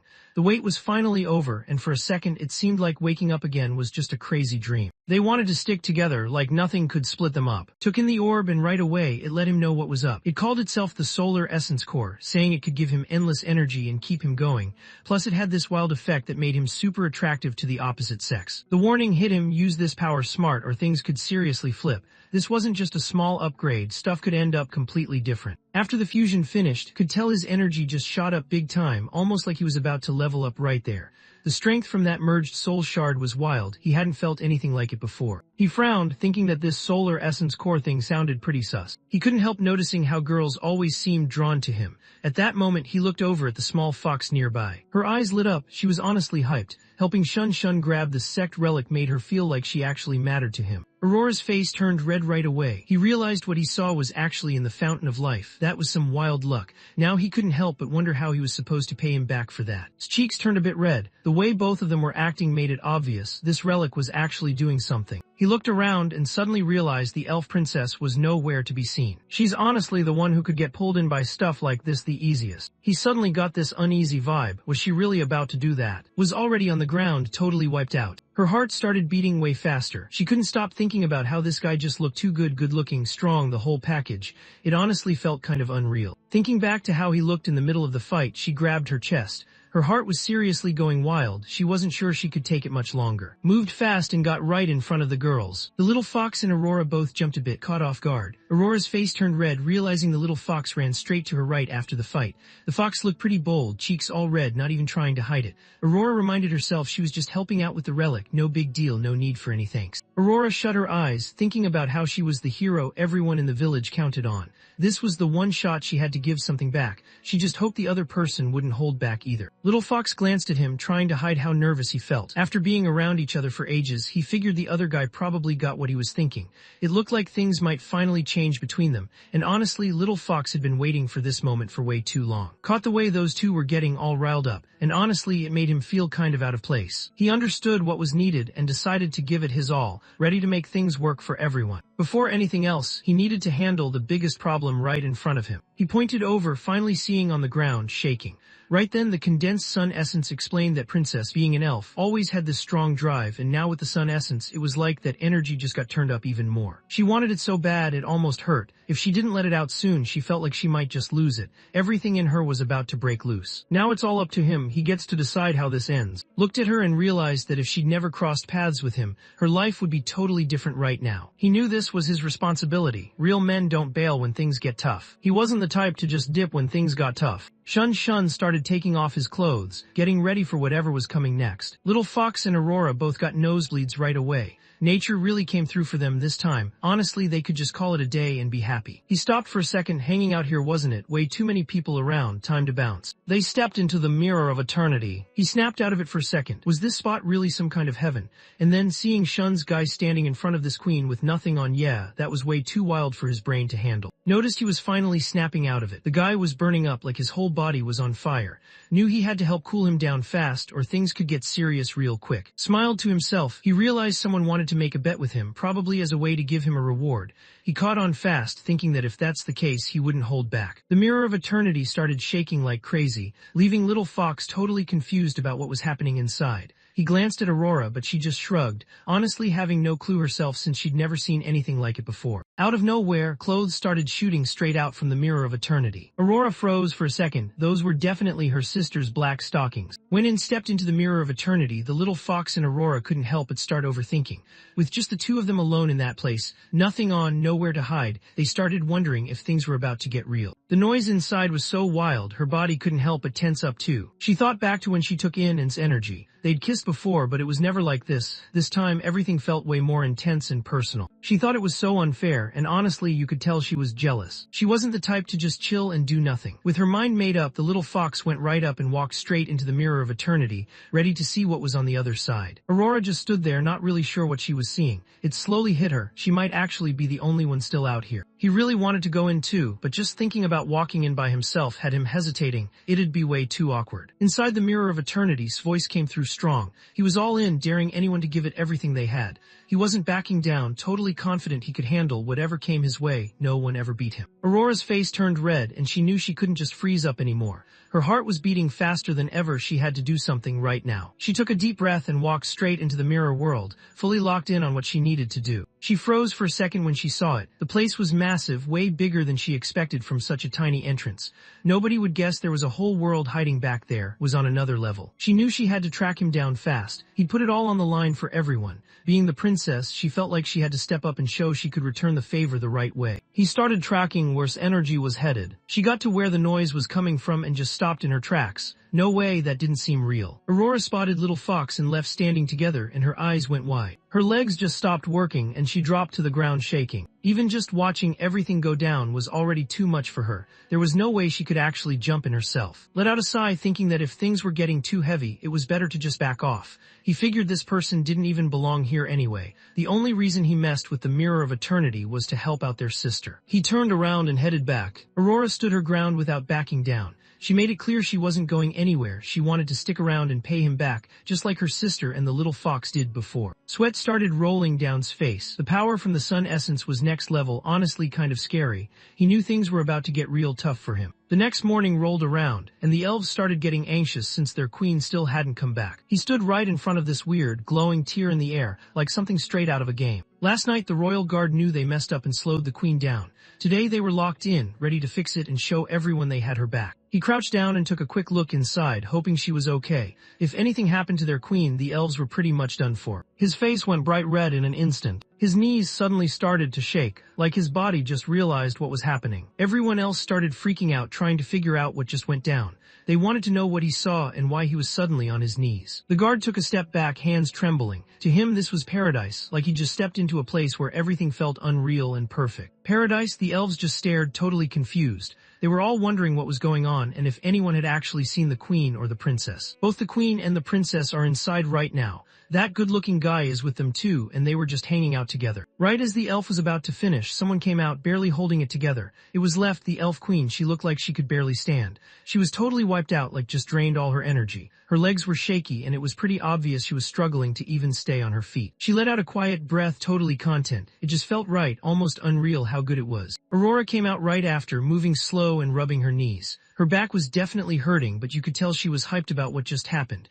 Even though it stung a bit, she couldn't help but feel pretty happy about it. She gave a small smile. Spending a night like that with was something she knew she'd remember forever. Shen finally stepped out, carrying Qing on his back. She was shaking, barely holding it together, and honestly looked like she'd just been through the craziest moment of her life. She couldn't believe how strong Shen was and legit thought she wasn't making it out. He rolled his eyes, clearly not buying it. To him, the whole thing sounded way over the top, especially since the other guy couldn't even get up, let alone walk. She pouted, totally serious. Her body just gets way more sensitive than most. His cheeks went red and jumped in before things could get awkward. Wasn't about to let little Fox take all the credit for Shenzhen. He knew it was his shot now, especially since he'd put in most of the effort the night before. The elves spotted their queen and princess safe and sound, and everyone just lit up. Their faces said it all: the queen, the princess, even the guy who was with them. They all made it back in one piece. The whole squad couldn't help but celebrate. Once he finally got a clear look at, everyone just started blushing. Somehow the guy looked even better than last time. Looked their way. Just that one glance had a bunch of elf girls freaking out,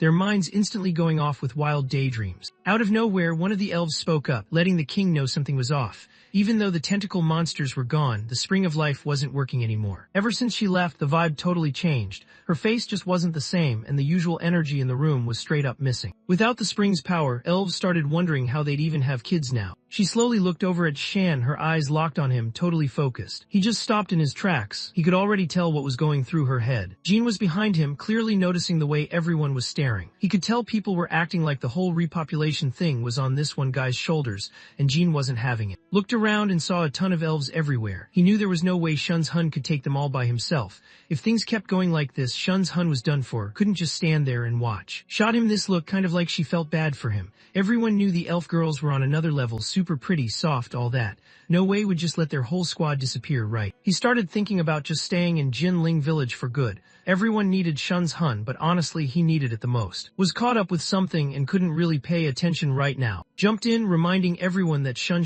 had stuff to do. He couldn't just hang around making elves non-stop, that would wear him out fast. Knew his body wouldn't handle it either. Aurora let out a deep breath, honestly disappointed. She knew there was no way to stick around, tried to hold back tears, but they started showing anyway. He couldn't believe their connection had to stop now. Shun just looked down quiet, had even already thought of what they'd call their kids one day. All around them the elves started tearing up too. They couldn't believe the person who saved them was just leaving. Paused, thinking hard. He wondered if it was actually possible to bring the spring of life back. His eyes lit up, almost like he just realized something wild. He started thinking, no way, is it really just the two of us chilling in the hot spring trying to level up together? She froze for a second, catching her breath. It clicked: when spring comes around, their energy would kick back in. That had to be what was going on. Stood next to Shun, but Shun didn't mean it that way. He needed to do this old school ritual, something personal he had to handle on his own. Nobody was allowed to stick around. Everyone had to head back to village and chill there. Checking things out was totally off limits. After everyone left, he just stood there looking into the spring. In his head, he figured out that tea was basically like pure sun energy,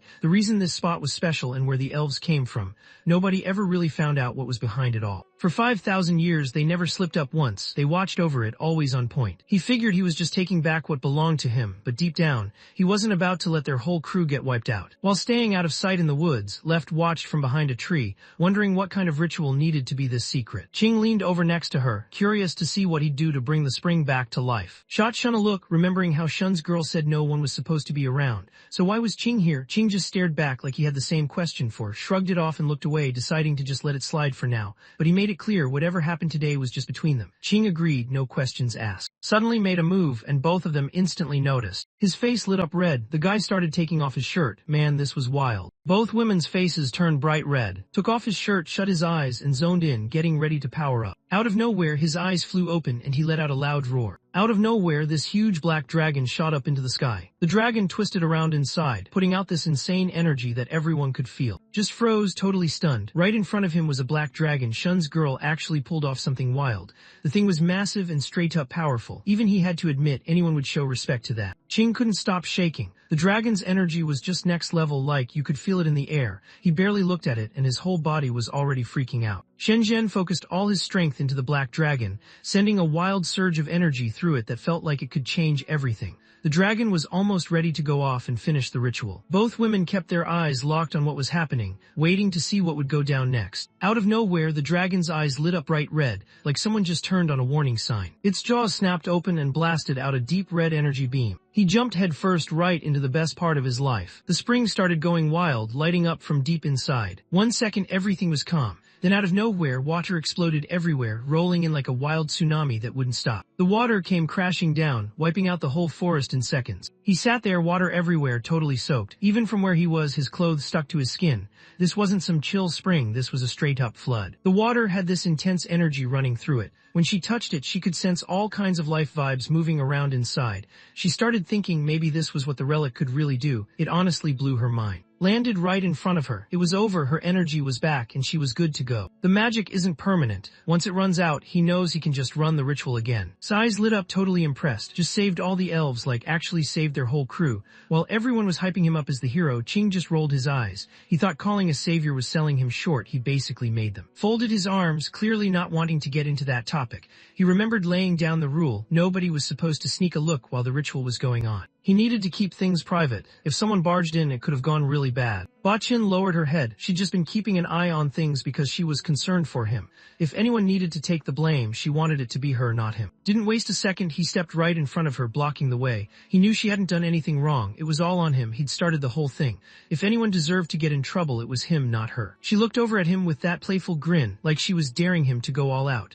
She really wanted to see him bring out that wild black dragon again and show her who's boss. He knew he'd messed up big time. No excuses, no holding back. He wanted whatever was coming to him. Shenzhen was ready to face it all. No matter what came his way, he was ready to handle it. Right then, finally got what she was really saying. Back in the Mirror of Eternity, the place was packed. Couldn't really get into it with all those people around. He figured it was about time to show her how things should really go down. He lifted his hand and slapped down, hitting his hips hard. Every time got hit, he couldn't help but let out a sound. He was actually into it.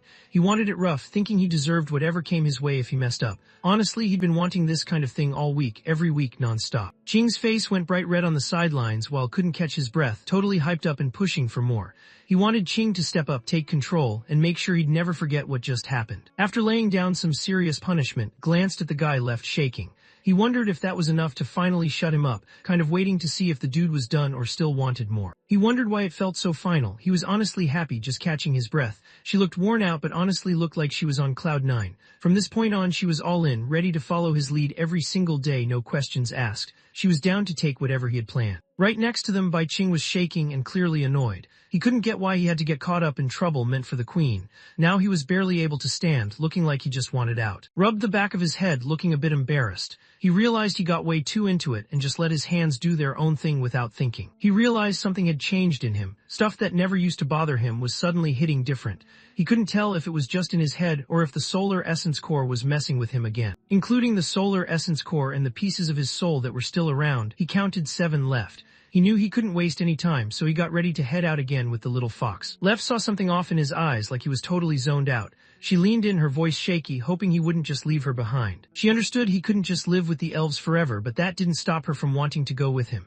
Being queen never really made her happy anyway. What she actually wanted was to get out of the forest and see everything the world had to offer, as long as she was with him. He really wanted to tag along with Sun. Could tell she was being real with him, there was no faking it. He stopped waiting around. Once he saw the decision was made, he just headed out, expecting the other guy to follow. Ching looked at, clearly stressing about what would happen to the elves if she bounced. Without their queen around, the whole village could go wild. Just gave a calm smile, letting her know she didn't have to stress about it. She knew exactly who she wanted to take over the throne. Everyone knew Aurora. She was that girl who always had everyone's back, super responsible and just naturally talented. People really believed in her, and honestly it felt like she was meant to be the next elf queen. Way out in the demon realm, deep where barely anything moves, something dark started stirring.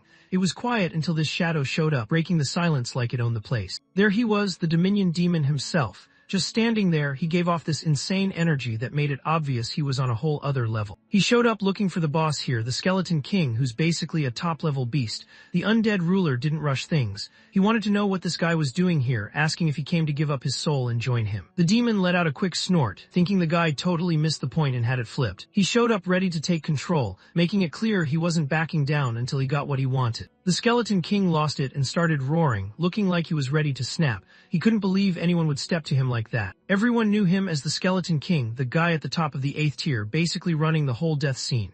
The demon just looked at him, totally unfazed, like he'd already done his homework on the Skeleton King. He didn't bother showing up for just anyone. If this guy didn't matter, he wouldn't even be here. But now he was giving him a shot, a chance to fall in line and maybe still walk away. The Skeleton King stared him down, clearly not impressed. He pointed out that the guy still had no clue about his situation and told him to check under his feet. The bones scattered around came from guys just like him, wannabe tough guys, wild monsters, even some so-called heroes. They all tried to beat this dude, but in the end their bodies just faded away, crushed under his feet. He'd be right there with them soon. Right as his voice dropped, a whole army of skeleton soldiers started crawling up from the bones underneath. This was his go-to move, Death Summon, calling up a whole crew of skeletons. The Skeleton King gave the order to tear him up. The undead army rushed in all at once, moving fast like a wave crashing in. The demon got pulled under fast, lost in the endless pile of bones. Right after, red demonic energy burst out from the middle, lighting everything up. The blast just tore the skeletons apart, sending their bones flying everywhere like dust caught in a wild wind. The demon stood there, covered by a shadowy shield, looking smug. He clearly thought everyone else was beneath him. He didn't show up just to mess with a bunch of skeletons. He was here to take down the real challenge. If the other guy couldn't even go all out, then honestly, he wasn't even worth facing. The Skeleton King's vibe instantly went cold. He made it clear this was the end of the road. If someone wanted to fight, he was ready to finish it, no holding back. When he gave the signal, all the bones scattered around started floating up, pulled in by some dark energy he controlled. For hundreds of years, these bones weren't just trophies, he actually got his power from them. He opened his eyes and took it all in. His massive head started shrinking, turning into this tall, skeleton-looking figure. He showed off his ultimate undead form, looking way more powerful than before. He wondered if anyone would still try to act tough in front of him now. The demon locked eyes on the glowing red orb beating in the middle of the creature's chest. He smirked, his eyes locked on the corrupted relic Death Spider, so it really was here. The Skeleton King just stopped dead. He couldn't believe what he'd just heard about some Death Spider. Was he actually on the hit list now? 1 second he was standing strong, and the next, his body just dropped down to one knee, like he had zero control over it. He tried to move, but his body just wouldn't listen. Something was way off, and he had no clue what was going on with him. The demon pulled out this black cube called the Cube of Dominion. With it, he could take over anyone who had even a bit of demonic energy in them. Once he had the cubes, those people just did whatever he wanted, no questions asked. Not even people who gone dark can stay away from it. The Skeleton King let out an annoyed grunt. He couldn't stand what was happening, it was just straight up messed up. He always relied on sneaky moves to get ahead. If he actually played straight up, there's no way he'd come out on top. The demon just grinned, looking like he already knew he was winning. He clearly wasn't buying any of it, just thought it sounded like someone making excuses. Winning is what matters most. Around here, whoever comes out on top calls the shots. While he was talking, the cube in his hand started spinning on its own. The Skeleton King's eyes suddenly lit up red. Even though his voice was shaky, he still listened and did what was asked. He accepted it, showing he was ready to serve, almost like it was a big deal for him. Over at the Demon Hunter Guild in Pharaoh City, things were going down, and Ching just saw their names pop up on the bounty board. He was wanted for taking out people from the four big families, Jenny, Palapa, Alan, and Carl, and then dipping out of the city. Inside the guild hall and were going at it, both backing up and not letting anyone talk down on him. The Holy Cross Order stepped up for Shun, clearing his name and telling everyone to call off the bounty. They wanted the case looked into again, making sure things got a fair shot this time. Stormed in right behind them and smacked her hand down on the table, making everyone look up. She was locked in, standing up for him. There was no way the Steve family would back someone shady, and she knew he wasn't the type to do anything messed up or bail when things got tough. Officer Beers from the guild kept his cool and just let him know he got where he was coming from.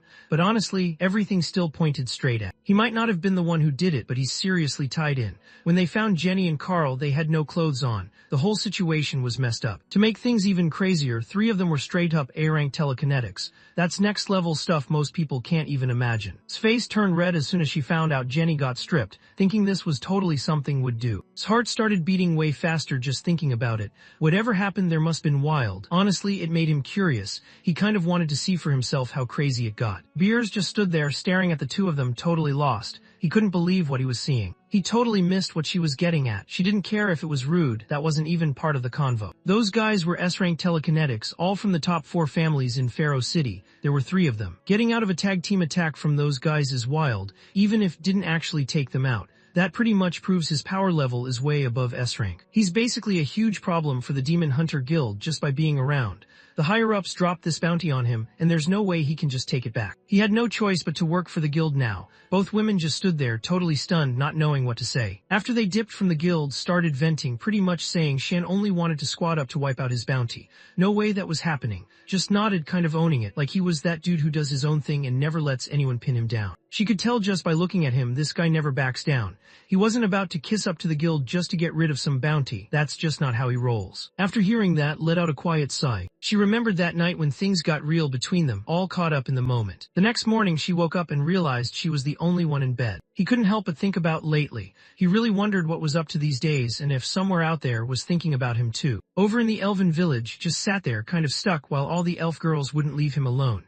He didn't really know what to do with all their attention, but he just dealt with it. He let them know he was dealing with a queen in the middle of some royal changes, pretty much saying this was the worst possible timing. The 2 elves heard that and just looked away. They realized they were getting a little too hyped. The new queen's big day was important, so they knew they had to chill out and show some respect. At the ceremony, admitted she found out how weak she was after fighting the tentacle beast. She decided she had to team up with Shun and go train, hoping to get stronger. Aurora stood in front of the elven tribe's throne, knowing that out of everyone she was the only one trusted to take over. She didn't hesitate, she was all in for her village, determined not to mess things up for anyone. The crown wasn't just for looks, it came with real responsibility, and she understood what it meant to step up. Starting now, Aurora just became the queen of the elves. He decided to stick to what his sister taught him, not planning to forget any of it. Everyone in the crowd started yelling Aurora's name together, their voices all coming together at once. Checked out the scene and just let out a chill smile, knowing everyone finally accepted him. He felt like his job here was done and started thinking about heading off to train with. Aurora was kind of caught off guard, surprised he was leaving already, and hoped he'd at least stick around for dinner before bouncing. Shook her head and made it clear she wasn't about to waste any time. Training was the top priority right now, no excuses. As she spoke, a little bit of drool slid down from the side of her mouth, showing just how focused she was. She put one foot up on the railing, steadying herself like she was getting ready for something serious. He didn't hesitate, just locked eyes on and launched himself right at him. Just stood there totally still, taking in how awesome the view was. Right after that, there was a loud thump. Aurora moved fast, clearly concerned. She checked on her sister, noticing right away that she didn't look too steady on her feet. Was shaking as he sat on top of trying to play it cool. He brushed it off, saying he just pushed himself too hard in the last fight. His body was still worn out and his legs just gave out on him. Shun tensed up when Left got close, and right away, that solar core in his chest started heating up again. Just a second ago, her body felt weak, but now everything's heating up. Being so close to Shun, she could tell her energy was seriously building, climbing higher every second. Aurora could tell things were getting tense. The whole situation reminded her of something she'd seen before, and she couldn't shake that uneasy feeling. All the elves had their eyes locked on what was happening. If things went down like they did that night, there was no way to dodge the mess that would follow. She just got the crown, and things were already getting wild. She knew she had to step up and shut this down before it got out of hand. Everyone was watching her now. Left looked over at Shan, eyes kind of watery like he was searching for answers. He couldn't help but wonder if he messed up somehow. Every time they got close, Shan's body always acted weird and Left just wanted to know why. He hadn't done anything. The other person was the one who was freaking out. But honestly, he couldn't keep it together either. Staying focused was way harder than before. He knew if this kept up, things could get out of hand real quick. Left just smiled and climbed on top of him, acting like it was no big deal. She couldn't help but think how awkward this spot was. Even though she knew it was kinda wrong, deep down she was actually into it. Jones felt his head pounding. He could tell someone was messing with him on purpose, really pushing his buttons. He knew he couldn't just let it slide, he'd have to step in and set things straight. The other elves looked away, faces going red as they started whispering to each other. The word punish had them all curious, and honestly some of them were secretly down to find out what that was about too. Heard that and just snapped. His eyes lit up red. Yeah, he wasn't about to let that slide. They really brought this on themselves. Ching, standing next to him, instantly picked up on the bad vibes. He shot a look at Shun and the others, basically telling them to chill out and keep it together.